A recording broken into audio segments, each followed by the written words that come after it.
Check, check. Audio. Audio. Yeah. Alright, we got audio now. Hey, man. So, Good. I'm gonna eat this mic. Yeah. Even though I couldn't hear you last time, but no. You couldn't hear me? No, I was a little louder. Oh, alright. This is not a contest. Yeah, but people need to hear it. What does that sound?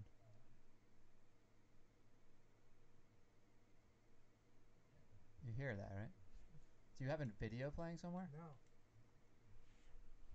Oh. You know what it is? What? This right here. It was us. It was coming out of my computer. Alright. It's just the volume was down. Let me just push this out if you want to. Let's see how long Ruby stays on my lap this stream. So, we'll push this out. What's on your nose? What is this on your...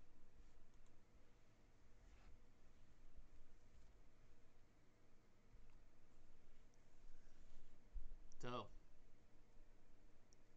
I want to get my my vape out of my pocket, but I got a dog on my lap. It's called multitasking. Yeah, but I know she's sitting on my pocket. She's looking at me like, yo, this guy. Alright, I'm gonna push this back and do this.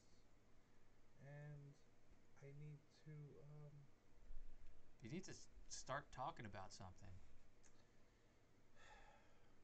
What's up? Alright, Been a week. yeah. How's your week? Wild. A wild week of adventures. Good things, bad things. I bought a house. So, What? You're going to contract, right? Not yeah, it's going to contract. If I can get my lawyer on the phone, that would Yeah. be great. But it's down in Kings Park, which is, for me, like my sanctuary. This is where I feel comfortable. And Well, you like to go to the bluffs, fly your drone, just hang out and chill there. It's a pretty quiet place. Not a lot of people know about it unless you're like into boating and stuff. It's a boat ramp down there.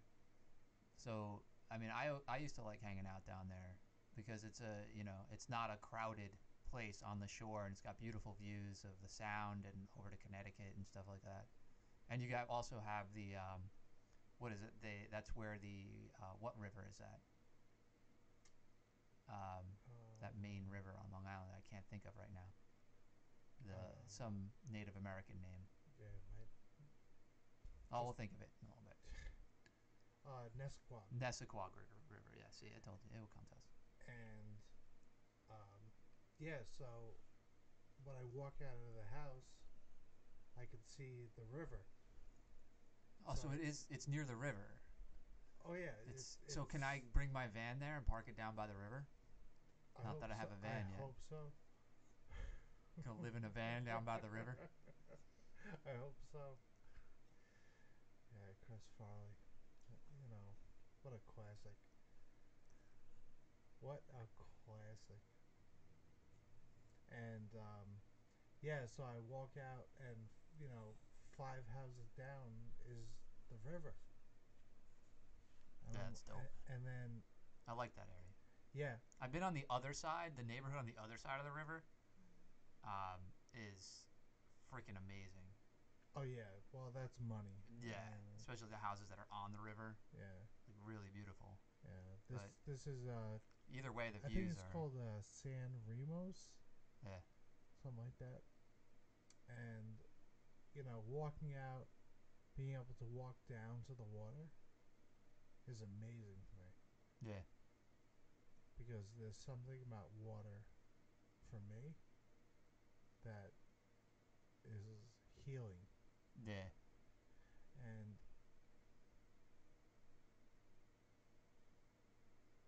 like, I can't believe this is happening. I saved up money for a while. I lived in weird spots. I just saved, and I always wanted to live down there, and now it's happening. Now, the house is built like a chalet. Yeah.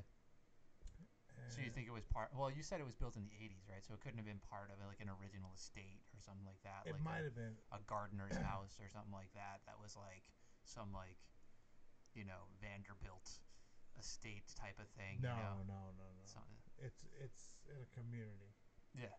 and right around the block is a guy who owns some tattoo shops, and that's where I go. And it's like, sometimes the stars align, and thank God they did, Yeah. because I can't do this anymore, and my parents need a break, and to be able to look out and just see woods, Dude, that's the way I grew up. I and love it. yeah, and not hear traffic. Well, I hear the traffic, especially when I was younger. On the road here, you hear the traffic, but the backyard was always like a sanctuary. Go off into the woods, but you still heard the road, especially back in the 80s and 90s before they put in all the stop signs here. There used to be a lot more commercial traffic on the road, but now it's quieted down a bit, and so.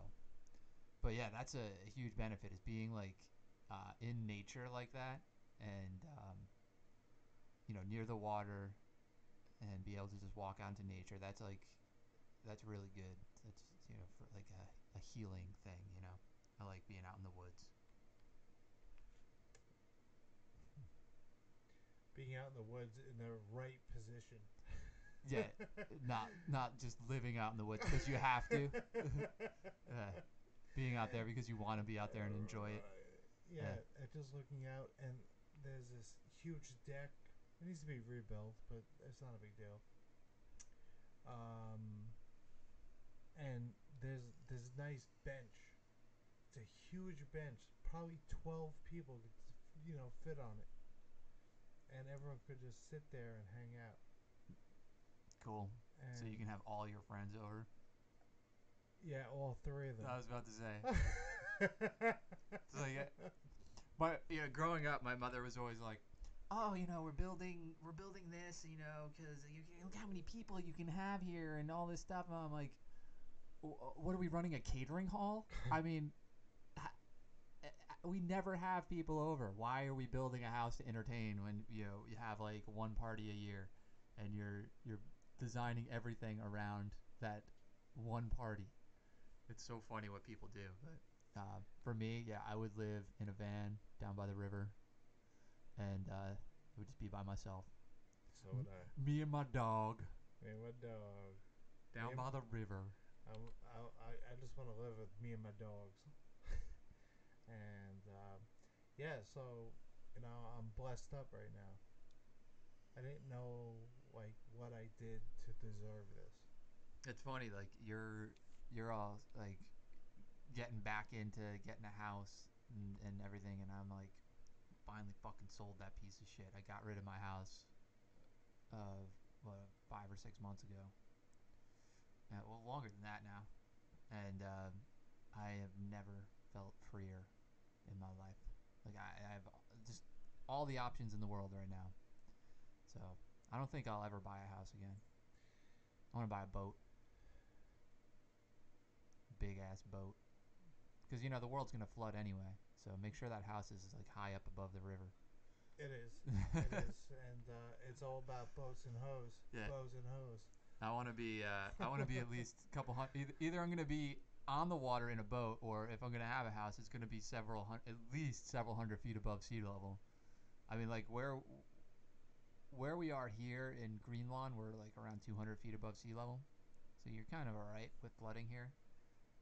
But like when you're down by the river, the Nessequag, the North Shore of Long Island, especially you're near water level, near the beaches and stuff. storm surges come in and stuff like that. Yeah. It's hard to get insurance. I didn't check that yet, Yeah, but look into the but insurance. it actually it's very hilly there, Yeah, and I'm on top of the hill, yeah. So so you're probably at I'm least hot. 100 feet above sea level. Yeah, Yeah, and it's not even sea level because Nesquik's not a sea. well, Neither is the Sound. It's not a sea. it's probably very close to sea level. It's Oh, closer than mean sea level. Greenland. Yeah. Yeah, MSL. Mm. Um, yeah, it's probably very like It's within feet. it's right there, Probably but within inches you of know, mean sea and level. I don't know. At this point,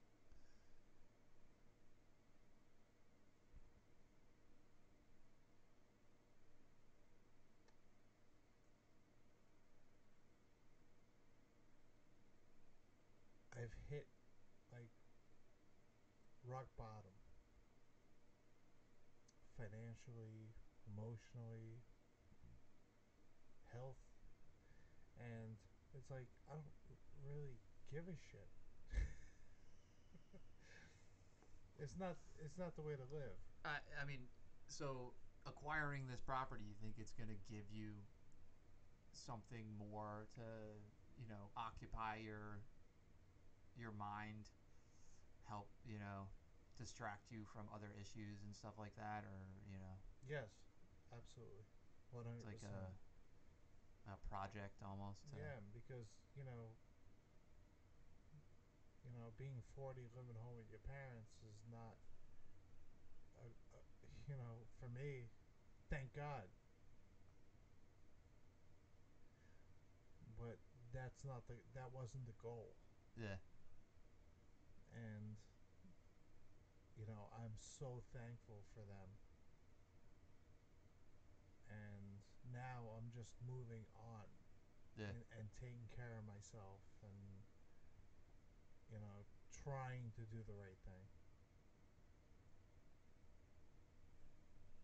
So here I am, and I'm standing out on a deck, and I'm like, man, I never had a deck. Now I have a deck. It's like, what the hell I mean, happened? you had a patio. There's not much difference between a deck and a patio, right? No, well, yeah, there is a big difference You know because what the difference is? This deck has like just looks off into the woods, right? It doesn't yeah, look into some yes. ghetto ass backyard on the other side of your property. So you never want to go out and enjoy it. What are you That's saying? I live in the ghetto. come on. Come on. Be real. I mean, where was my house? What was I dealing with? Walk out my backyard, I got freaking people having Sunday service, how many? having their whole church over, How many? playing oompa music and singing kumbaya. Which is fine. Well, yeah, it's fine. Which is fine, It's fine when it's 10 but feet from the window in your house. It's not so fine. but the six burners thrown off. The Oh, side yeah, of when the people house, are throwing burners, yeah. burner cell phones over the fence into your backyard, you go to mow the lawn and you're picking up cell phones. It's like, what the hell is that? Yeah. So that's I think the main difference. I think it doesn't matter whether it's a deck or a patio. It's when you walk out into your backyard and you don't see your neighbors. That's that's important to me. I don't want to see my neighbors. So like if I were to go and buy another piece of property, I would go like way up northern Vermont and yeah, Yeah, just no, get like you're buying a boat. Come on. 30. Well, I know that's where my head's at right now, but I'm gonna move this so it's gonna be a little loud, maybe. yeah, you got to keep that in front of the microphone. Yeah, got it. Um, yeah, I'd like to get a boat, but I don't have $1 million right now to buy one. Well, not yet. No. Um, but like I said, I could go put a down payment on 50 acres or 30 acres in Vermont with no house on the property or anything. That has right of access, that has logging rights, all sorts of stuff, and to make revenue on it and build a tiny house or something, tiny house trailer on it, and go hang out up there for a while and shoot my guns and stuff. Live that life too. Bang bang. Bang a bang. Yeah. But I'm yeah, just I don't know. The boat's really appealing to me right now. You and know. I'm definitely feeling that. It's just with my health issues, I worry about that. Yeah, yeah. That's living on a boat. You need to. Yeah, you have to have all your faculties in place to say, especially I want to do a 50-foot catamaran, sailing Mm. catamaran, something that's not like one of these blue water cats, but Right. like something that's able to cruise the world Yeah. and self-sustain. Has a water maker on it, solar power, diesel engines, generators, and then a bunch of different sail options to get you through all different types of conditions. But yeah, I want something that can handle rough water and go anywhere. And new, that's 1.5 million. But like I found a few online for sale right now, like a 2004 Privilege 500 series with refitted in 2016 for 300,000. And then all right, so go from there, and then you add tack another 200,000 onto that for refitting, bringing it up to the specs I want. Wow, 200 grand. So you're looking at, probably You $500,000, do half a one million. because you're gonna do most of the work Well, yeah, do yourself. this, and I'm talking about over time. Not that I'm going to dump Yeah. $200,000 right out of my pocket. It's get the boat, live in it, off the North Shore of Long Island for a while, learn the boat, learn how to sail it, Yeah. figure out, you know, what it needs, what I want out of it over time, and then as my skills progress, start pushing further and further away from kind of the home base. Go up north, go down south, stick to the coasts until you feel comfortable, and then start figuring out what crossings you want to do, and hang out in Europe and the Mediterranean, and Asia. I got a lot of family in Australia. Go hang out with them, and um, visit my cousins and stuff, and just have fun. But I think my I was talking to my father about that over the weekend, and he's like, "Oh, he's like, I could afford this, but you get." I'm like, "Well, I'm not talking about next year. I'm talking about before I'm 50.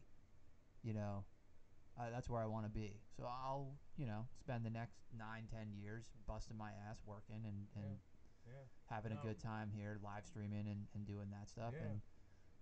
That, and that's that. eventually I'll get a boat. Yep. You know, Yep. that's my goal." And it's one of those things where like I saved what I could, and I didn't always save everything because I was doing like other things. But um, now I'm able to like buy a home, with help from my parents, no doubt, 100. And but I'm starting to figure out like when you get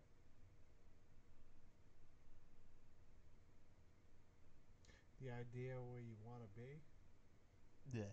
you'll get there.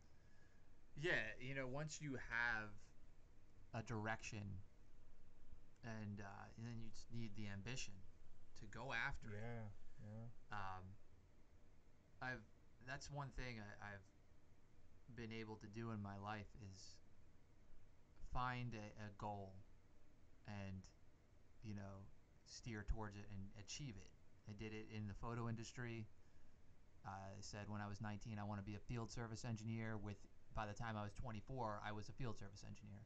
No engineering degree or anything. Go to college. I just studied the craft and the trade, and I had the background my whole life of working on electronics and mechanical devices and stuff, and went out and became a field service engineer in the photo industry and did that until that industry died. And then I decided I wanted to become a network engineer after that, and I became a network engineer.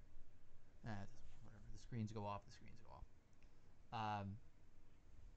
got my Cisco certification and went out and became an expert in computer networking.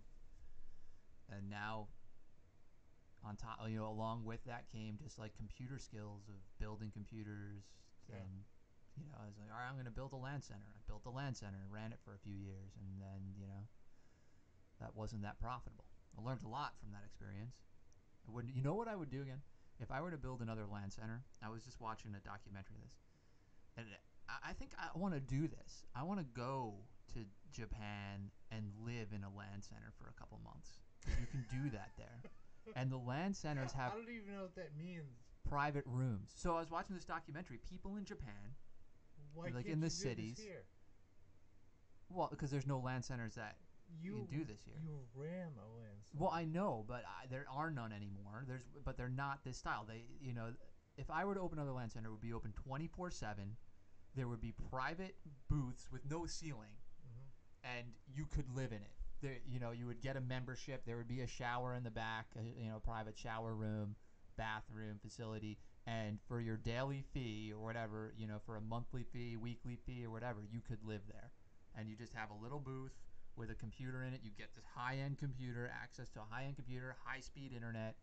You just have your cell phone, and then you don't own anything. You live out of a suitcase, and that's what these people do in Japan. These young engineers and stuff like that. I would love to go there and just do that and travel around Japan, and there's China, Korea, South Korea has this as well, and experience that just for the hell of it, and maybe document it, make YouTube videos about it, and see if I could get some revenue on that type of lifestyle, and then I just think it's interesting that people live that way, and they're not bums by any means. They're very motivated people. One of them was I think the one in the documentary, they didn't outright say it, but she was like a lady of the night. Okay. So I think that's the way they worded it. Okay. Just a young female that was brought up in the country and didn't really have much opportunity. Yeah, she'll make money. And she's making money, and she lives in a LAN center because it costs very little to live there. Yeah. I mean, and most of the time in Japan, especially in the cities, when you rent an apartment, it's expensive, and it's this tiny little closet. So, you're not getting much for your money anyway there, so you may as well just not live anywhere. So these people, like one guy was a software engineer, so he works and lives in the LAN center. And so he doesn't have to buy a high-end computer because he has the use of their computer. He always gets the latest technology because they're always updating their stuff. He has a private little room. He has a place where he can cook his food and eat. There's a little kitchenette in there. And he hangs out and does his work, maybe plays some video games. And then when he wants to travel, he just grabs his suitcase and travels. I think that's interesting. I find living outside the norms of society, and some people are scared of that and they fear it, and I am drawn to it. I want to live that way. I want to find ways to live that are more sustainable. Not only that, but it's not about the white picket fence and the 1.5 kids. Keeping up with the Joneses. Correct. Correct. And you know, I've lived my life like that for a little bit of time now, but I've lived the other half. Yeah. Where I was making all the money and all that. Now I'm figuring out my next step, and it's like buying a house and starting over, Yeah. but starting over in a place that I want to be, with people I want to be around. Yeah. And before it was like I just wanted people, external validation, and it's crazy. I'm just glad right now that when I make enough money that I can fix my drone because I crashed into my parents' pool. Um, to get it back up in the air. Well, I mean, let's be fair. You didn't crash it. You had catastrophic malfunction while Yeah, the drone was over the pool. yeah. Yeah. The battery gave out, Yeah. but I was flying in conditions I shouldn't have been flying in. But no one else does that, and it's like There's a reason no one else does that. Because the drone crashes in a pool. shh. I'm trying to listen to reason. Roy. Yeah, I'm Kevin's voice of reason. That's why he keeps me around. No, it's more than that. Um, yeah, so I'm looking forward to getting back up in the air, big time. Yeah, I'm gonna do some flying this weekend. I think if the weather's right, Yeah. I'm gonna put the Inspire clone up. Oh, okay. It's right there in the case, right next to you. Yeah. So I I got to mean, charge up the batteries. I really miss doing that, and I'm ashamed to say that I sold my iPad so I could. Oh shit! I didn't know you did that. Yeah. So you got rid of your iPad Pro? Yeah. It's gonna be tough to fly your drone without that. I. But you can use your iPhone. Yeah. Yeah, no big deal. Not the end of the world. You can always get another iPad. Yeah. Just go with a mini or something. I just sold it for the wrong reasons. Yeah, You know. that sucks. So, I'm feeling kind of shitty about that, but you know what? These things happen, and Yeah, you need money. You need money. and sometimes it's better if I don't have money. Yeah, I I agree with that. Like I think the same goes for me. It's I'd be better, because when I do get if I get a lot of money, I'll just be like, I'm just gonna go live up in Vermont for a while and snowboard. Yeah, I mean, I cashed Could out be my, worse things, but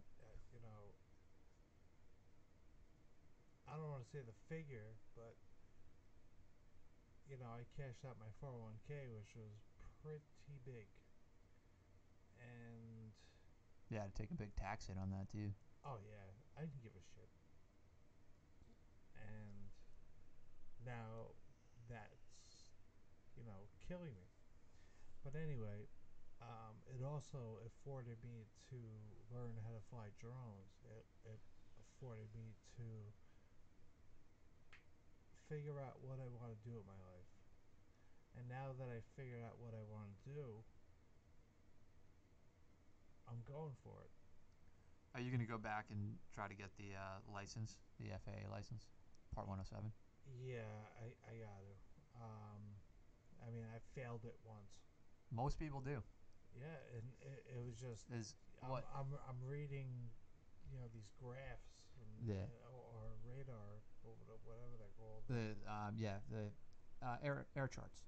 Yeah, But what a lot of people don't realize about the Part 107 FAA certification is it's not about flying the drone. It's not about your knowledge of how to control a drone, or it's about knowing when not to fly a drone.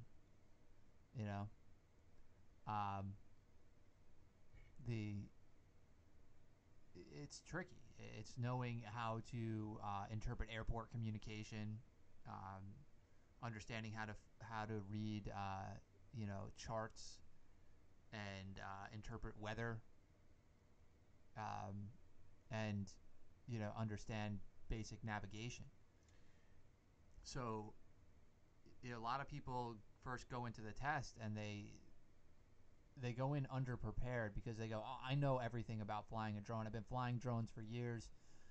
But unless you are a pilot who has flown drones for years, you're not going to pass that test because you need to understand like load balancing of aircraft. You need to understand, like I said, flight patterns around airports. You need to understand how to interpret symbols on on the charts and stuff like that, and what the differences are, and be able to read elevations of terrain and objects. And then some of the easy stuff is like understanding longitude and latitude, and that's the basic stuff that we learned in elementary school. But being able to say, and then the questions get tricky because they'll ask you something like, what is the height of the tower that is to the southwest of Atlanta International Airport? Yeah, And they'll say the lit tower. Yeah. And there could be 4 or 5 towers. Only one of them's lit. Yeah. And then they could ask you that height in MSL or AGL. So you have to understand the difference between MSL and AGL. And the chart doesn't say MSL and AGL. It just gives you 2 numbers. And you have to know which number is MSL and which number is AGL. Right. Which MSL is mean sea level. AGL is above ground level. Yep. And, those things are important. But I don't see how it applies. Well, I don't know. I'm just well, mad. what it I'm tells just you, mad because I failed. What knowing that tells you is that, can I legally fly around this airport? If I'm going to inspect this tower, how high above the ground am I going to be? Because I could be, all right, so the tower is 1,000 feet above the ground. Well, that's the I thing. can be 400 feet above the tower. Yeah. Now, what airspace does that tower fall in? So Right. I'm inspecting that tower with my drone. I need to know what airspace it falls in. All right, so there's an airport nearby. Am I in a Class C or a Class B airspace? Yeah. And then who do I need to notify to gain permission to? Apparently, it's just the tower. Yeah, you have to notify the tower, but then they'll ask you a question. What frequency should you be monitoring when you're near that airport? Right. So now you have to look at that same chart and find that frequency. And and of course the multiple choice, they're going to give you several frequencies that are listed on that chart as well in and around that airport, and they're for different purposes, but there's only one frequency for monitoring traffic. Yeah. And then understanding restricted airspace, not just airport airspace, but the restricted airspace, military restrictions, wildlife restrictions, and how you can gain access and when you can and can't fly in those airspaces. Yeah. So I took the test around this time, I guess, last year, and I failed it by 2 questions. I was so mad. And I was like, what the hell? A lot of people fail it, and they miss it by such a small margin. It's a easy test to fail. Well, I think it's around 50% fail rate on that test. Yeah, so it may be more than that.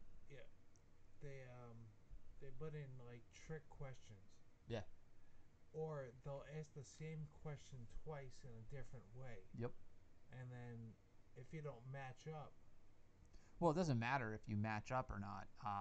It's you got it wrong one time, you got it right the other time, but you got points off because you got it wrong. Correct.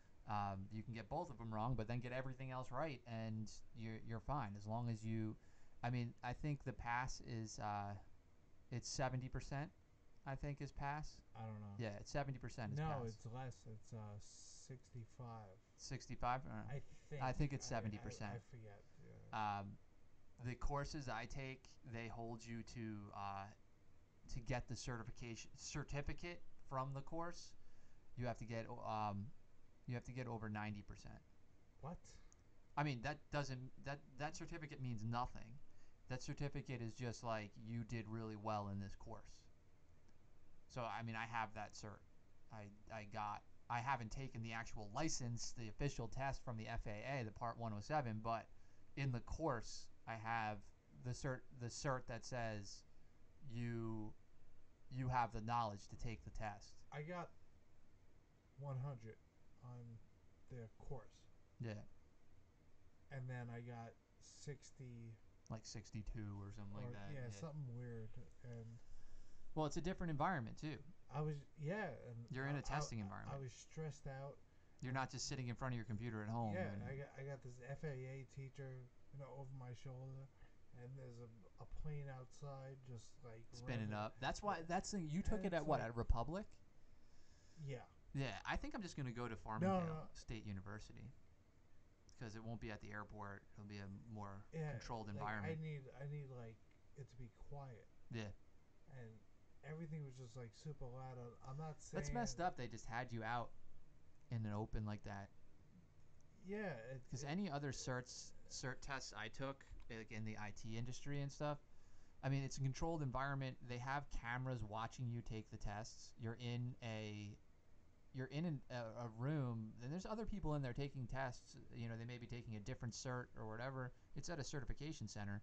This one was in Manhattan, 33rd Street, right across from the Empire State Building, and like you're sitting in a little cubicle. You're not allowed to bring anything in with you, um, and except for like dry erase markers, and then they give you dry erase paper as scrap paper. So and then you have the timer up in the top corner of the test that's ticking away, and that's that counts down to 0. You're done whether you're done or not. right. And the instructor or the proctor is actually in another room and can see your computer screen. Oh shit. And they can also see. They have a camera in the room so they could see if you were crib paper or something like that. But I never really needed that. So I've taken several cert tests in that manner before. So Yeah. I think I'll be fine taking the FAA test. I'm pretty calm in those situations. It's all about, for me, it's about breathing and just getting like having a mantra, before I take the test, putting myself in that state of mind and going into that zone. Yeah. But I also used to, I remember in middle school sitting there and reading in the cafeteria. You remember that cafeteria when we were kids? Hmm? How loud it was and just yelling and screaming. And I would sit there and read. And like people would come up to me and be like, "How are you even reading right now?" Just doing it. I'm Yeah, able to just tune everything else out. I Yeah. yeah, I'm not. I feed into that, and I really enjoy chaos. I don't enjoy it, I but like chaos. but Believe me, I start chaos when yeah, I'm drawn to it. Yeah. You know where my outlet for that is now? Huh. Video games. That's where I start chaos Well, now in games. for me, it's become art, Yeah. just so I can calm this and not throw someone into through a wall or newsday stand. The Newsday Stand. The Newsday Stand incident live in infamy. Like, where's Kevin been for the past day? Threw somebody in a newspaper stand had to spend the night in the fucking holding cell. It happens. It happens. These things happen. Never happened to me. And like I wish I was better at taking tests, and I'm learning different ways to calm my brain. So like I get frustrated so fast. Even I was at Hobby Lobby today, and Yeah, you gotta get closer to the mic. I'm trying to say, get that okay. level up. You want this green line to be close to the yellow. All right. So see how when I talk it really peaks. And I'm not overmodulating, but it's because I'm right on the mic. All right. So now that I just got schooled again.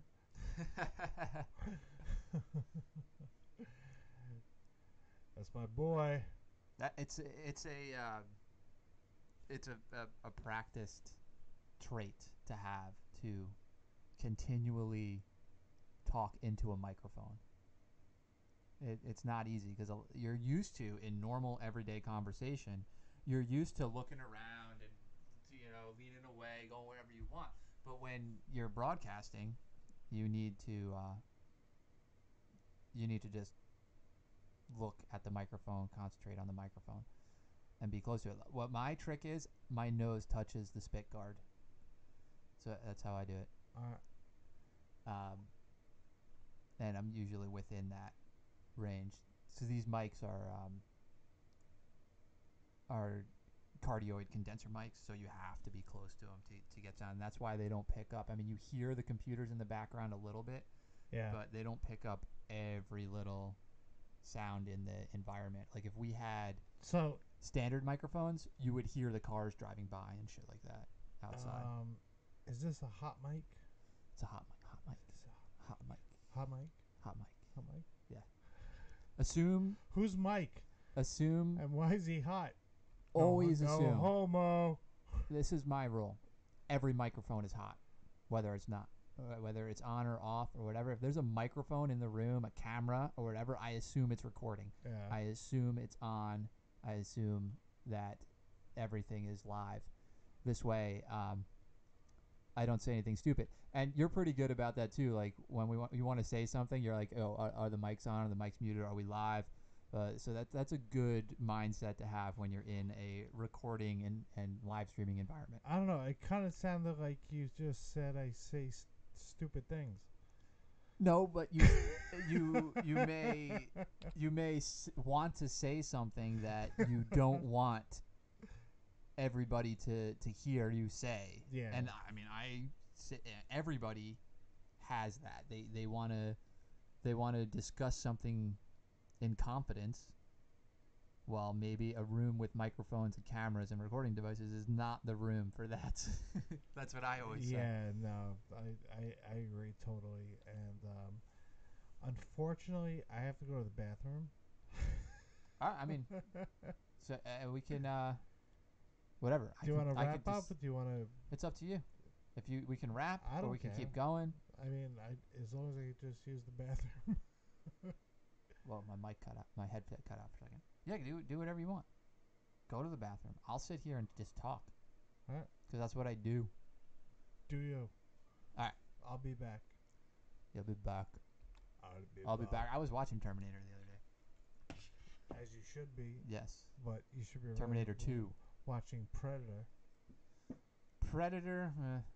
There's a new Predator movie. I haven't seen it yet. Yeah, me neither. I don't know if I want to see it. It got bad reviews. But we'll see. So now I get to sit here and fill time and talk to myself, talk to the camera,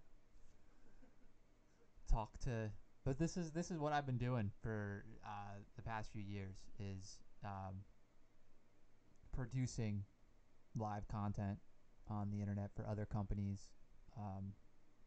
Done some like corporate videos. I've done like corporate training stuff, but I've also done live events. I think the biggest one I ever produced was New York Auto Show. It had total viewership for the weekend was just under 3 million. I think it was like 2.5 million, something like that. I was doing it with over 7,000 concurrent viewers, meaning watching in the live in the moment. I think that was probably one of my most successful live streams. I didn't have to host. I didn't have to go on camera. I didn't have to do anything. All I had to do was make sure that we stayed live, that we had content, continual interviews and stuff. So I pretty much stayed ahead of the crew, going to the different booths, the media desks at the booths and getting interviews. So it was a non-stop live stream. There were no commercial breaks. We went live. That one, we were probably live for 6 to 7 hours a day. And I just did the 2 days, and the third day they went back and they did a different style live stream, which I didn't have to produce, thankfully, because I was in pain. It's crazy when you're doing live like that, 7-hour streams. But I do for myself, a little self promotion here. I do a live stream every day on my own YouTube, which is rpod77, which I have the logo up here on my screen. This is my personal studio that's behind me here. It has its own camera. I use a totally different microphone. We use the same mixer.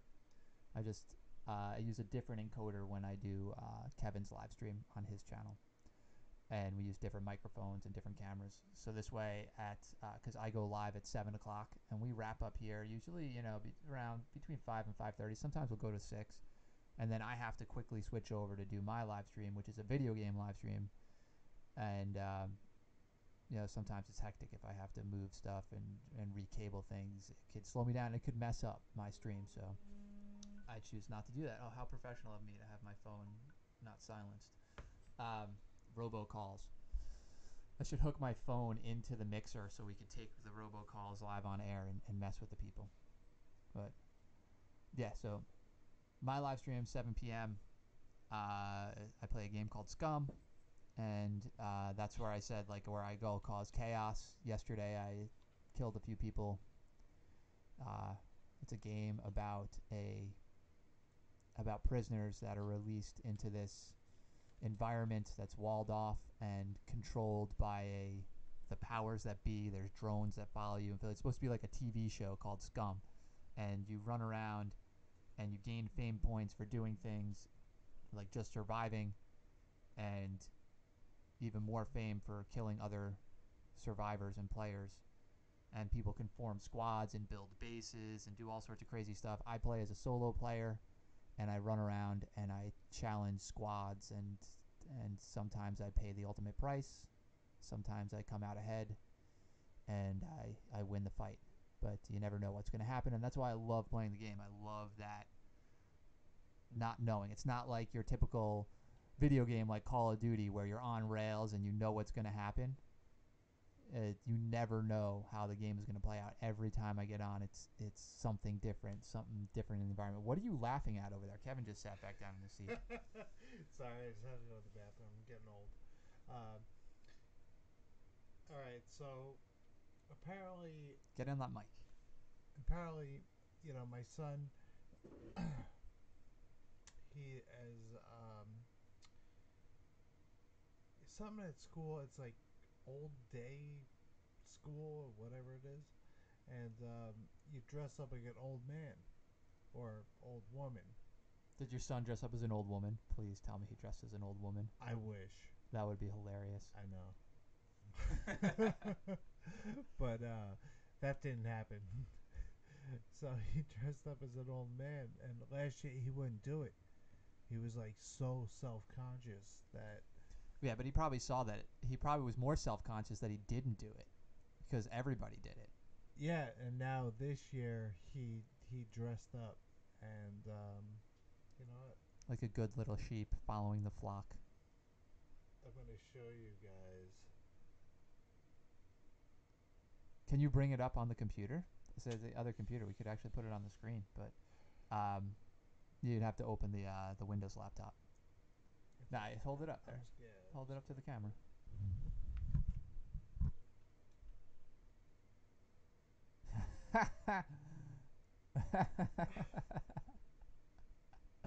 This cane is way too big. Somebody's going to cut that down. He's like, ow! Yeah, that's hilarious, dude. He looks... That's cool. He needs some, like, gray hair and stuff sticking out of that hat. Yeah, no, he's super funny. That's cool.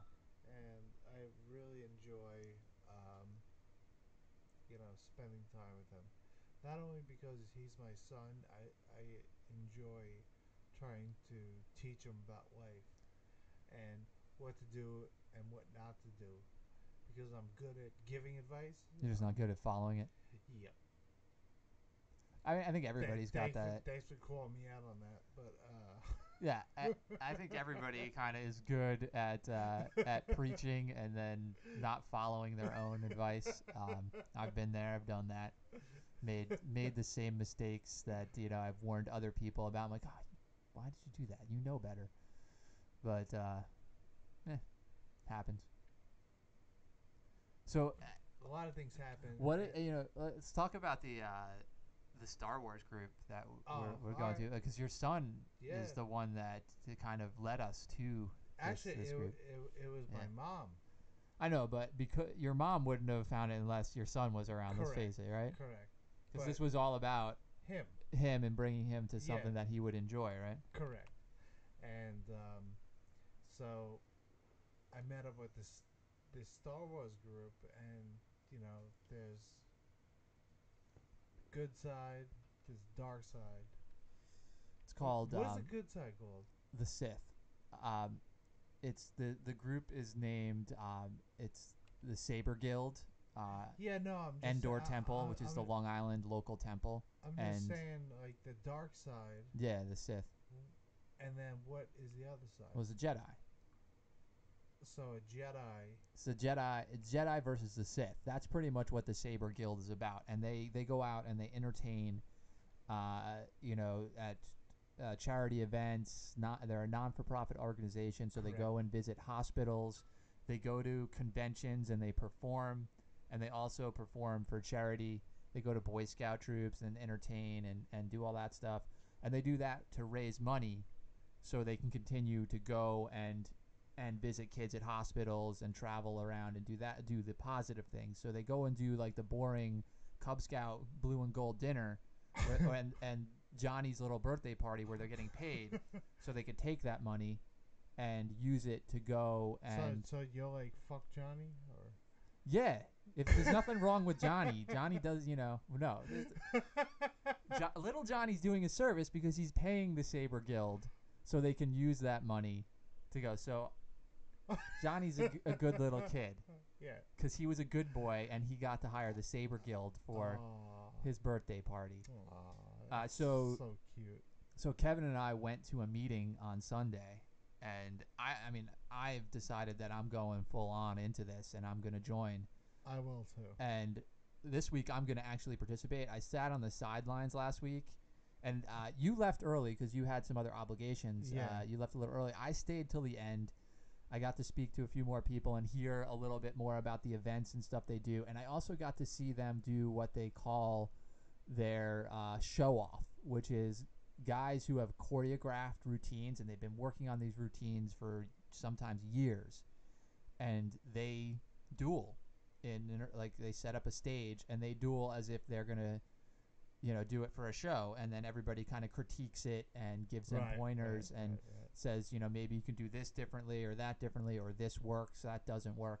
And I found that really interesting, and this week I'm gonna go back and they asked me when I left, they're like, are you gonna swing next week? And I was like, yes, I'm gonna swing. So I don't know if that means they're gonna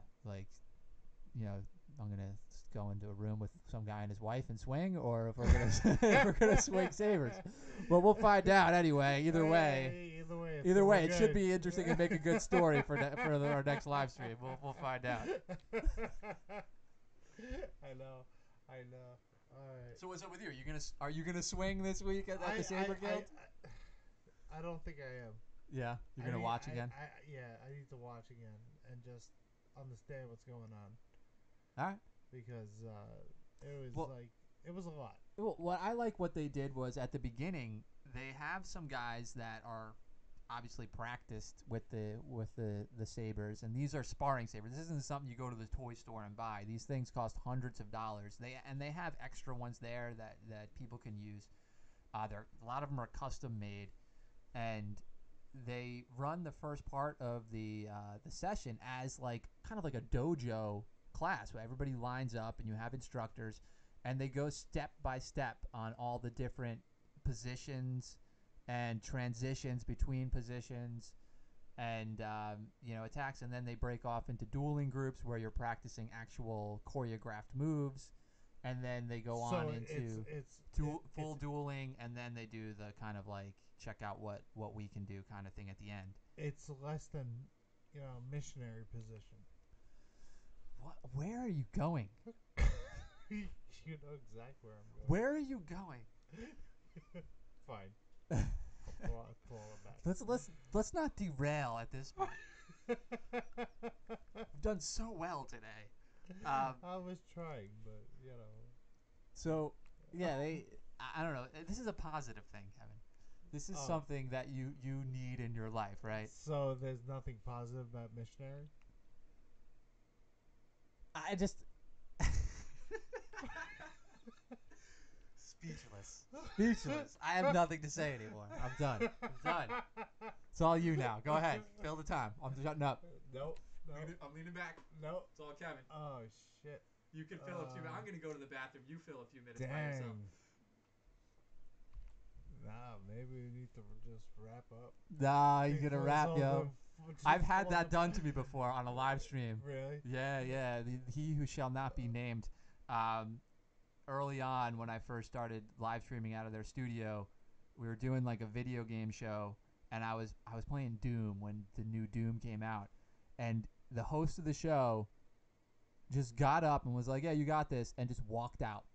And just went into his office, and I could see him from the studio glass through the glass in his office, and he's just sitting there making phone calls and stuff. Out. Yeah, and I'm just playing the game, and luckily I had experience live streaming video game live streams, so I was just talking about the game I was playing, and I could talk to the technical director in the control room, and straight up walked out. And I'm like, all right, so I'm like looking at what time it is on my watch, and I'm going, well, normally we end the show at this time, but like, I don't have that. Like, he had this like professional rap that he would do, like, hey, blah blah blah, that stupid fake voice. Yeah. But so I'm sitting there, so I just like kind of looked at the camera, and I'm like, all right, I guess, yeah, we're done. So thanks for watching, everybody. See you next week. And I'm out. It's like the most awkward close to a show ever. No, this is nothing out of anger. This is just us having fun. Yes. Really. I just realized I was staring at the camera like, and I wasn't even on my camera. I left that on Kevin the whole time. It's tricky when you're like hosting and technical directing at the same time. Like sometimes you forget to hit the button to switch cameras. Rory's killing it. I do my best. We need to get, what we need for this? We need graphics. Like I have this graphic up here on my screen. Yeah. So I want to go like old school. Like I'm thinking like World War II era. Well, you can. I have we can look at it when we're done streaming. I can show you some stuff. I can make what's called bumpers. Like before my YouTube videos, I have those bumpers and trailers and stuff. We call them bumpers. They go on either end of the video. So we can have one that says, says something about what we do, or has a little slogan in there and an animation, and then that that's how you start. And then you can have something that either loops or something static for like, we need to take a break, or we need to work on something, or having technical difficulties. You can have all these different screens here. If you look down here, like they're called scenes. So I can create all sorts of different scenes. So we need to make some scenes, like an intro scene,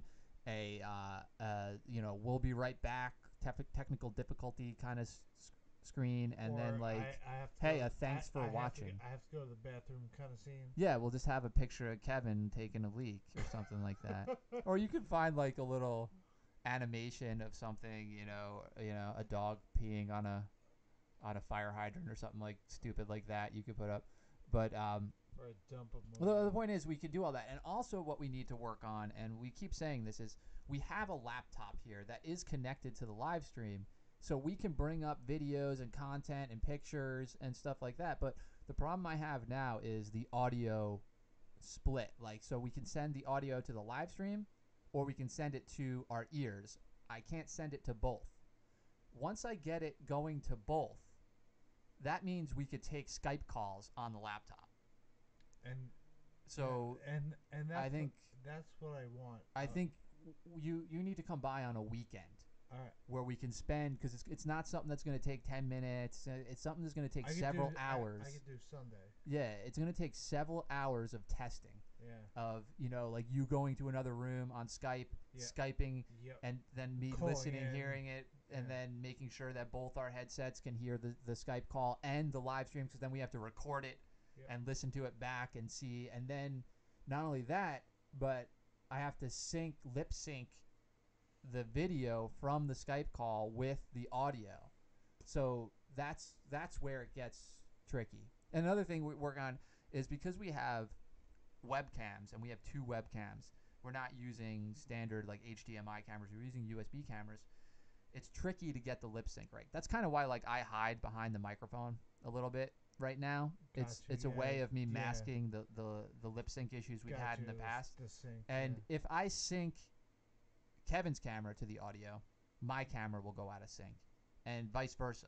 So that's the downside of having multiple cameras, especially USB cameras. Now, if we had a budget of, I already have one camera that would work, but I'd need $1,000 capture card for the computer plus another $1,000 camera to do a dual camera setup. I could make this another $2,000 into the setup, and I could have high definition, fully synced, individually synced cameras and audio. And Ruby is so funny right now. She's like almost falling off my lap and keeps adjusting to stay on. She's like struggling so hard to stay on my lap. Here she is. Popping up.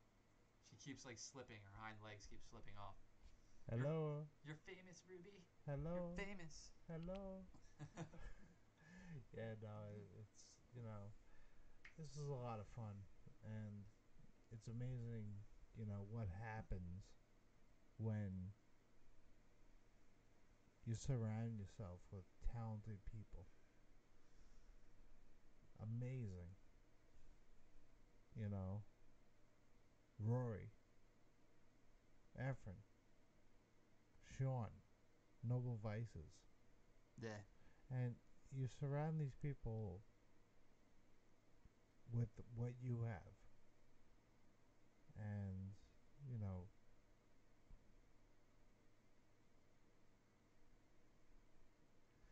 Yeah, well, good things will happen. you surround yourself with positivity, and positive things start to happen. I think that's what you're trying to say. Yes. Yeah. You're correct. Also, being around talented, positive people that are doing positive things gives you it's inspiring. And I think a lot of do me a favor, don't put that glass on this table. There's so much money on this table that the water is not a good combination. You're right. When you're surrounding yourself with talented, positive people, it inspires you. That's why, like with Efren on the loose, sharing that office with him for that year was such a positive thing for me, and seeing, even seeing each other's struggles and helping each other, and just being able to like spin around in my desk and be like, yo, what can I do to help you? Or maybe you're looking at it wrong and you need to look at it from this perspective. And he would do the same for me. I'd be like, well, I'm thinking about doing this with my website. What do you think of that? And he ended up designing my current website for my business, and it's still there. It's still running, and he didn't charge me much money for it. He did my logo. He did all this stuff, and I fix his computers. So we barter that way, and it was a good time. Hanging out with his family, and very just inspiring people, because they're just all such hard workers, and I like surrounding myself with people that just go get it. Mm-hmm. Don't let anything get in your way, no matter what people say. Oh, you'll never succeed, or you're crazy, or they don't, just because they don't understand what you do. Like, a lot of people don't understand why I like creating video game content so much, but I enjoy it, and I'm starting to get a following and a fan base doing it, and I get more and more viewers every night, and it's just about being consistent and just staying positive.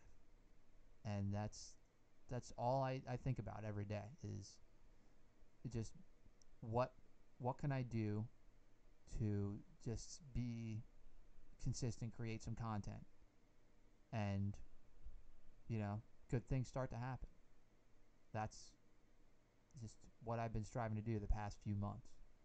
It's the first time, like, I've been live streaming for a while. This is the first time where I've been able to concentrate on my content and consistently put it out. And,